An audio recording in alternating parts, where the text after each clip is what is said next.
Before we start, guys, please make sure you stay until the end. If you make one common mistake, you may end up spending, guys, thousands of dollars in repairs. Stay with us, we'll explain what it is.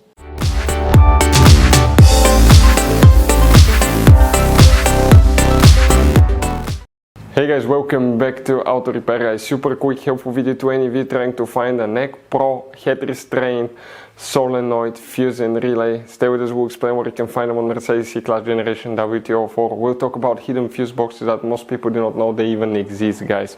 So we'll cover that. But if you need help with anything on Mercedes C-Class, drop a comment below. If we have time and resources, we'll try to make that video for you. That way we can save even more money, guys. We already have hundreds of videos on that Mercedes C-Class on our YouTube channels that can already save you thousands of dollars in repairs. Check them out. So let's start on it now. Before we start, let us tell you a little bit about us, guys. Every single car we get here at the garage, we try to make at least 200 to 300 free repair videos.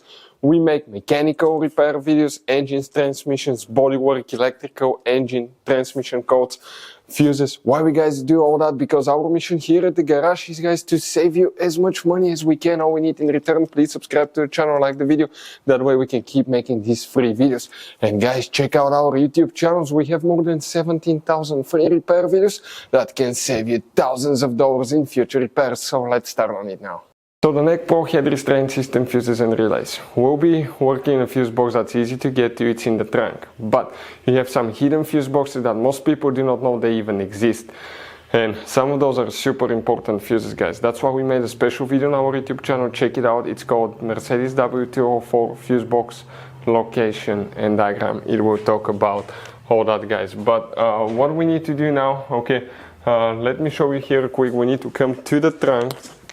We need to open the trunk, and here on the side, guys, okay, you see you have that cover. You turn the knob, open it, and you're going to find a fuse box with a layout like this one here. Now, before we continue, let's explain quickly why it's always a good idea to test fuses and relays.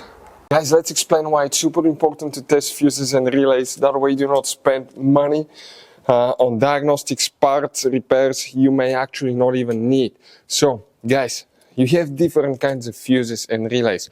We're talking about the maxi fuses, standard fuses right here. You have, watch how many different kinds of relays as well. Now, these fuses, sometimes you can clearly see if a fuse is burnt or not by looking at the element. But sometimes it's really sneaky. They can burn here on the side. It's hard to see. Some fuses will not be visible as well. And we had people that will spend thousands of dollars in repairs, replacing modules, even engine computers, when all they had to do, they assumed they had a good fuse. They pulled it out, they saw it, and they assumed it was good. But guys, you can easily test these fuses, and on some of these, most of them, they have even the terminals on top that allows you to check them with a voltmeter and find out if it's good or bad. You see, that's a good fuse. If it's blown, okay, like this one here, it's blown, nothing. Check this thing out, no connection. One next to it, okay. Right here, let me get good contact point. That's a good fuse, guys. You can see you can test them. Now, relays are harder to test, but with the voltmeter, fuses are super easy to test. All we have to do is set it on that setting and practically your ohm resistance setting, and you can find, guys, okay, if it works or not. For instance, that one was the good fuse. You can see it's going to go down to 0 ohms resistance, or you can go ahead, remove it and test it the same way, guys. It should have 0 ohm resistance. Now, relays, guys, are a little bit more complicated, but it's doable. It will take you a minute or two to find out how to do that. Now, we'll put, guys, links to a video that will explain how to test relays, how to test fuses, which battery terminal you need to reconnect and disconnect first if you're doing repairs, because that can cause modules to burn as well, and that can cost you thousands of dollars in repair. Check out the videos, they will be in the description of the video below. So let's start on it now. So guys, here what you will need to check, we need to check one fuse, and the fuse numbers usually will be printed on the sides of the fuses. We'll need to come in that row of fuses here. And starting this way, that's fuse number 37. Then it's 38, 39, 40, and they go like that. But that's fuse number 37. That 5M fuse, that's the one, guys, that you will need to check for the neck pro head restraint system. You don't have a relay, guys. The relay function is either controlled by the airbag control module or the rear SAM module right here. So you want to check in some cases the airbag fuses, airbag module fuses, or rear SAM module fuses and relays as well. All these videos will be on our YouTube channel.